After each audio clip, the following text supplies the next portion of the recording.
오늘 말씀은 신명기 31장 1절에서 13절까지 말씀입니다. 눈동자같이 지키시리라 라는 제목으로 함께 나누도록 하겠습니다. 이제 이스라엘 백성이 이집트에서 나와서 사막을 지났습니다. 그리고 이제 가나안 땅에 들어가는 일만 남았습니다. 첫 번째 세대는 다 지나가게 되고 그들의 이 다음 세대들, 광야에서 태어난 그 백성들이 이제 가나안 땅에 들어가게 됩니다. 그 장면 앞에서 이곳까지 인도했던 모세를 통해 하나님의 뜻을 이제 선포하시는 장면입니다. 어쩌면 아주 장엄한 장면입니다. 이제 어떻게 보면 이 출애굽의 마지막 클라이맥스예요. 이제 가나안 땅에 들어가는 장면입니다. 그런데 그 장면에서 하나님이 모세를 통해 무엇을 선포하게 하시는가? 중요한 말씀이겠죠.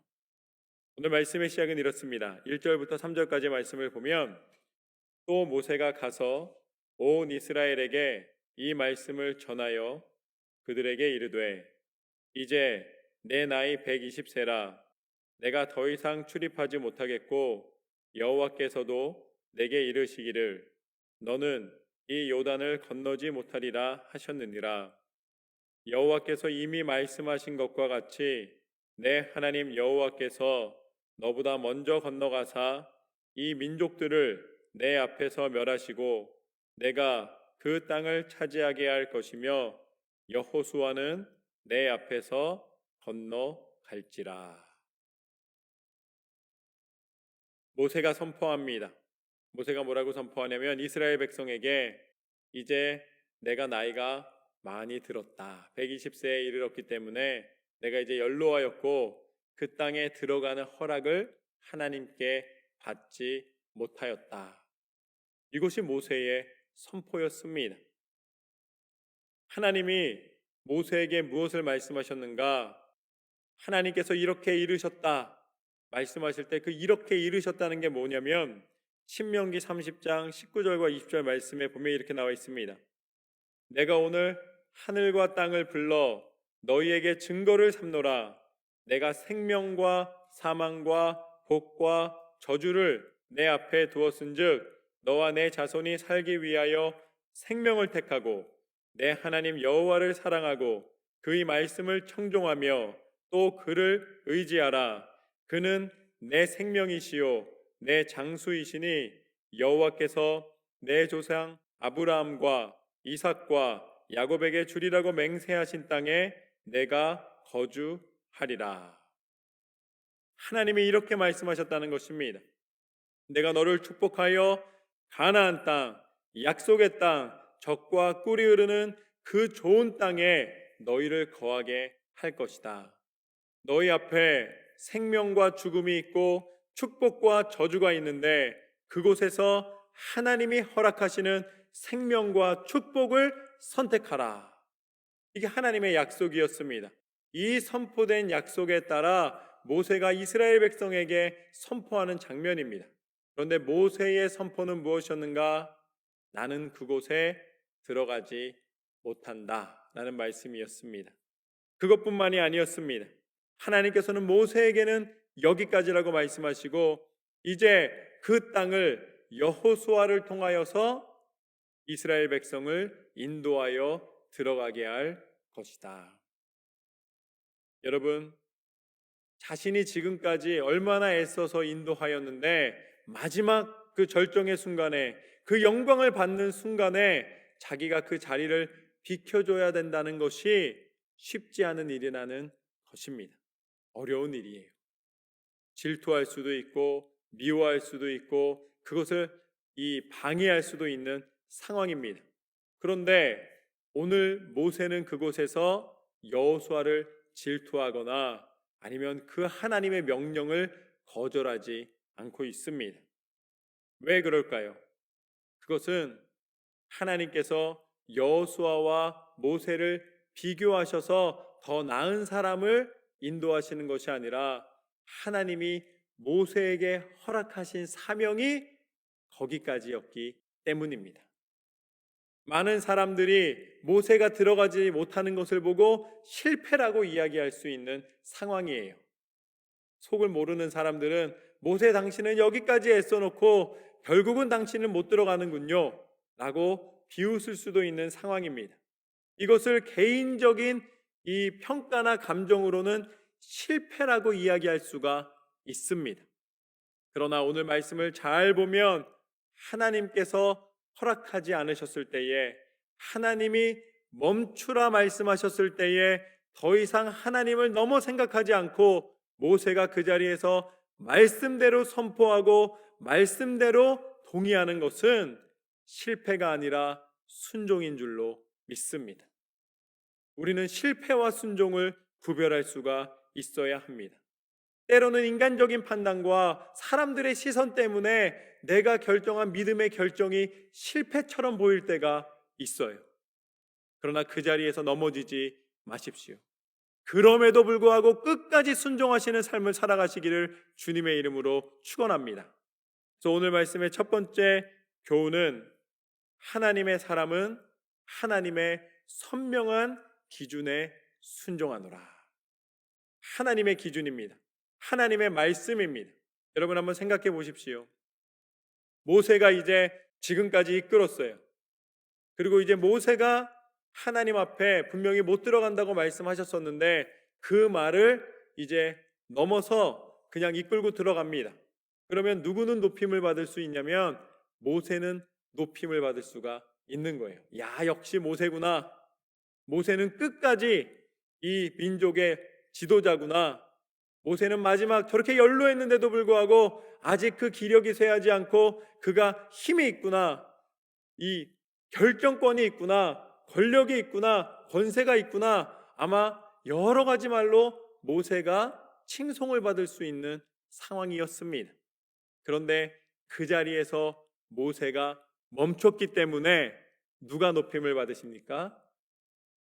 하나님이 높임을 받으십니다. 모세가 내 의지와 내 힘과 나의 명예를 세우지 않고 하나님 뜻대로 순종하였을 때에 그 순종의 자리에서 모세를 세우신, 모세를 지금까지 이끄신 하나님이 드러나게 되는 것입니다. 저는 여러분의 인생이 하나님을 드러내는 인생이 되시기를 주님의 이름으로 축원합니다. 내 결정, 내 자랑, 나의 승리가 아닙니다. 하나님의 승리는 어디에 있는가? 하나님께서 결정하신 것을 실행하는 데 있는 줄로 믿습니다. 많은 사람들이 지식적으로 하나님을 알기 원하고 하나님이 나에게 베풀기만을 원합니다. 그래서 말씀을 읽고 축복의 말씀 나오면 기분 좋게 읽으시고 심판이나 싸움이나 저주의 말씀이 나오면 혼자 무서워서 움츠러들잖아요. 그런데 기억하십시오. 말씀을 통해 하나님이 임하시면 그 말씀대로 실천하고 순종할 때에 하나님을 드러내게 하시는 줄로 믿습니다. 누구를 높이며 무엇을 위하여 살아가는가? 하나님 영광 받으시는 곳에 여러분의 기쁨이 있으시기를 주님의 이름으로 축원합니다. 하나님은 하나님의 선명한 기준에 순종하는 사람을 기뻐하시고 축복하시노라. 계속해서 4절부터 6절까지 말씀을 보면 이렇게 나와 있습니다. 또한 여호와께서 이미 멸하신 아모리 왕 시온과 옥과 및 그 땅에 행하신 것과 같이 그들에게도 행하실 것이라. 또한 여호와께서 그들을 너희 앞에 넘기시리니 너희는 내가 너희에게 명한 모든 명령으로 그들에게 행할 것이라. 너희는 강하고 담대하라. 두려워하지 말라. 그들 앞에서 떨지 말라. 이는 내 하나님 여호와 그가 너와 함께 가시며 결코 너를 떠나지 아니하시며 버리지 아니하실 것임이라 하고. 할렐루야. 오늘 말씀대로 두 번째 교훈은 이렇습니다. 세상을 두려워하는 것이 아닌 하나님을 경외함으로 살아라. 이것이 바로 예배자의 마음입니다. 여러분, 두려움의 대상은 사람이 아니라 우리가 어떻게 살아가고 있는가, 우리 자신입니다. 하나님 말씀대로 살아가는 사람은 하나님을 두려워합니다. 그것을 우리가 다른 말로 경외한다라고 표현하는 것이죠.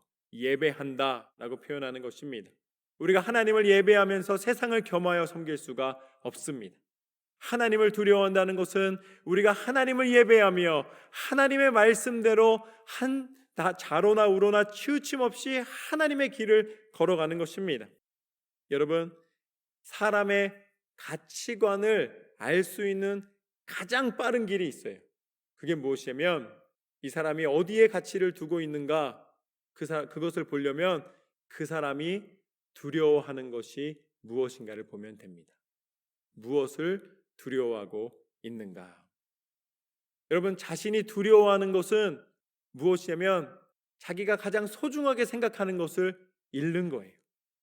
그래서 내가 무엇을 잃을까봐 두려워하고 있는가를 살펴보면은 그 사람이 가장 소중하게 생각하는 것이 드러나게 됩니다.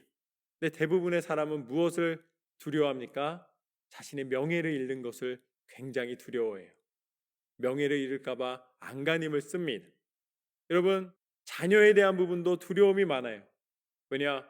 그 자녀가 하나님보다 앞서게 되면은 이 자녀에 대한 부분이 자기의 모든 두려움의 대상이 되는 거예요. 이거를 잃어버릴까봐 굉장히 많은 부분들 마음을 졸이게 됩니다. 그런데 어떤 사람이 하나님 앞에 경외하는 사람인가? 세상에 어떤 것도 두려워하지 아니하고 오직 하나님이 뜻하시는 바가 무엇인지를 분별하며 기도하는 사람인 줄로 믿습니다. 하나님을 믿는 사람은 두려워하지 않습니다. 명예를 잃을까 두려워하거나 자녀의 문제로 두려워하거나 사업의 문제로 두려워하거나 어떠한 문제 앞에서도 두려워하지 않습니다. 오히려 그 속에서 하나님이 원하시는 뜻이 무엇인가를 분별하기 위하여 간절히 하나님 앞에 매달리게 됩니다. 여러분, 남의 시선을 두려워하지 마십시오. 그것은 밖에 일어나는 일입니다. 여러분 안에 여러분의 심령이, 여러분의 마음이 온전히 하나님을 바라보고 있는가 살피십시오. 하나님을 바라보는 영은 두려움이 아니라 담대함을 허락받게 되는 줄로 믿습니다. 어떠한 상황 속에서도 멈춰서지 않는 줄로 믿습니다. 왜냐하면 내 안에 하나님이 계시기 때문입니다. 그 하나님께서 분명히 약속해 주셨습니다. 두려워하지 말라, 떨지 말라. 하나님이 함께 하실 때 다 이길 수 있습니다. 여러분의 마음 가운데 하나님의 능력이 거하게 되실 줄로 믿습니다. 하나님께서는 분명히 말씀해 주셨습니다. 역대하 20장 17절 말씀에 보면 이 전쟁에는 너희가 싸울 것이 없나니 대열을 이루고 서서 너희와 함께한 여호와가 구원하는 것을 보라. 유다와 예루살렘아, 너희는 두려워하지 말며 놀라지 말고 내일 그들을 맞서 나가라. 여호와가 너희와 함께하리라 하셨느니라 하매. 여러분, 승리는 어디에 있는가? 승리의 다른 말은 하나님의 결정입니다. 하나님이 어떤 결정을 내리셨는가? 그래서 우리는 하나님께 은혜를 구하는 것입니다. 하나님의 긍휼을 구하는 것입니다. 지금 우크라이나에 큰 전쟁이 벌어졌습니다. 위기 속에 있습니다. 물론 매일마다 뉴스에서 이야기합니다. 어디에 탱크가 몇 대가 있고 어디가 더 화력이 세고 어느 나라가 도와주고 어떻게 하면 이것을 막을 수 있는가를 끊임없이 모의하고 그것을 전술을 세우고 전략을 세우고 있습니다. 그런데 그곳에 정말로 중요한 것은 무엇인가? 하나님이 이 전쟁을 통해 무엇을 우리에게 알게 하시기를 원하시는가? 그리고 또 하나님은 우리에게 이때에 하나님의 평화를 구하며 기도하게 하시는 줄로 믿습니다. 하나님이 도우셔야지 평화가 임할 수 있습니다. 하나님이 함께 하실 때에 전쟁이 그치고 하나님의 은혜의 해가 다시 우리 가운데 허락됩니다. 하나님의 뜻을 구할 때에 하나님께서 우리와 함께 하시고 그 기도하는 것을, 그 평화와 은혜를 허락하여 주실 줄로 믿습니다. 계속해서 7절과 8절 말씀을 보면은 이렇게 나와 있습니다. 하나님이 평화를 원하시기 때문에 모세가 여호수아를 불러 온 이스라엘의 목전에서 그에게 이르되 너는 강하고 담대하라. 너는 이 백성을 거느리고 여호와께서 그들의 조상에게 주리라고 맹세하신 땅에 들어가서 그들에게 그 땅을 차지하게 하라. 그리하면 여호와 그가 내 앞에서 가시며 너와 함께 하사 너를 떠나지 아니하시며 버리지 아니하시리니 너는 두려워하지 말라, 놀라지 말라. 너무나 아름다운 장면입니다. 모세가 여호수아를 축복해 주고 있습니다. 아낌없이 자신의 그 리더십을 여호수아에게 허락하고 있습니다. 건네주고 있는 장면입니다. 이제는 너가 리더다. 하나님을 경외하며 하나님 앞에 온전히 서서 담대하라. 두려워하거나 떨지 말고 놀라지 말아라. 여러분, 모세가 말만 하지 않고 그가 이렇게 선포하며 실행하고 있는 모습은 하나님의 사람으로서 모세를 더 위대한 지도자로 세우게 되는 것입니다. 그래서 오늘 세 번째 교훈은 무엇인가? 내가 하고 싶은 것을 남에게 베풀라. 예수님께서 해주신 말씀입니다. 마태복음 7장 12절 말씀에 보면은 너가 대접받고 싶은 대로 남을 대접하라고 말씀해 주셨습니다. 여러분, 우리는 남이 잘 되는 거 보기 싫어해요. 나보다 잘 되는 거 견디기 어려운 일이라고 생각을 합니다. 그것은 세상 사람들의 원리입니다. 우리가 하나님 안에 있으면 나의 형제와 자매와 이웃과 동료들이 잘 되는 것을 함께 기뻐하게 되는 줄로 믿습니다. 그곳에서 하나님의 은혜를 나누며 누리게 되는 것입니다. 왜냐하면 우리는 한 가족이기 때문입니다. 주 안에서 한 가족이기 때문에 서로가 잘 되기를 위하여 기도해주고 격려하고 베풀고 나누는 것은 하나님의 은혜 가운데 우리에게 주신 특권입니다. 더 이상 사촌이 땅을 산 것을 배아파하지 않으시기를 주님의 이름으로 축원합니다. 오히려 소화가 잘 되시기를 소망합니다. 그들을 위해 축복하시고 그들을 위하여 함께 하시고 그 가운데 하나님의 은혜를 누리십시오. 오늘 말씀에 보면 9절부터 13절까지 말씀을 보면 하나님의 법을 지킨 자에게 하나님의 은혜가 있는다고 말씀해 주셨습니다. 또 모세가 이 율법을 써서 여호와의 언약궤를 매는 레위 자손 제사장들과 이스라엘 모든 장로에게 주고 모세가 그들에게 명령하여 이르기를 매 7년 끝에 곧 면제년의 초막절에 온 이스라엘이 내 하나님 여호와 앞 그가 택하신 곳에 모일 때에 이 율법을 낭독하여 온 이스라엘에게 듣게 할지니 곧 백성의 남녀와 어린이와 내 성읍 안에 거류하는 타국인을 모으고 그들에게 듣고 배우고 내 하나님 여호와를 경외하며 이 율법의 모든 말씀을 지켜 행하게 하고 또 너희가 요단을 건너가서 차지할 땅에 거주할 동안에 이 말씀을 알지 못하는 그들의 자녀에게 듣고 내 하나님 여호와 경외하기를 배우게 할지니라. 아멘. 오늘 말씀 가운데 분명히 약속해 주고 계십니다. 어린이부터 어르신들에 이르기까지 한 사람도 예외가 없이 하나님의 말씀대로 순종하는 자에게 하나님의 은혜와 축복을 허락하여 주시겠노라. 하나님의 약속의 말씀은 신실하여 변하지 않습니다. 그리고 이 약속대로 이스라엘 백성은 가나안 땅에 들어가서 하나님이 주신 승리와 하나님의 은혜를 누리게 되었습니다. 하나님의 신실하심으로 인하여 우리는 소망을 가지며 우리는 새 힘을 얻게 됩니다. 그리고 하나님의 이 약속은 신실하여 궁극적으로 하나님 앞에 나온 그 백성 가운데 하나님의 약속하신 구원의 은혜를 허락받게 되었습니다. 그분이 누구신가? 그분이 바로 예수 그리스도이십니다. 하나님은 약속하신 구원을 우리 가운데 보내주셨습니다.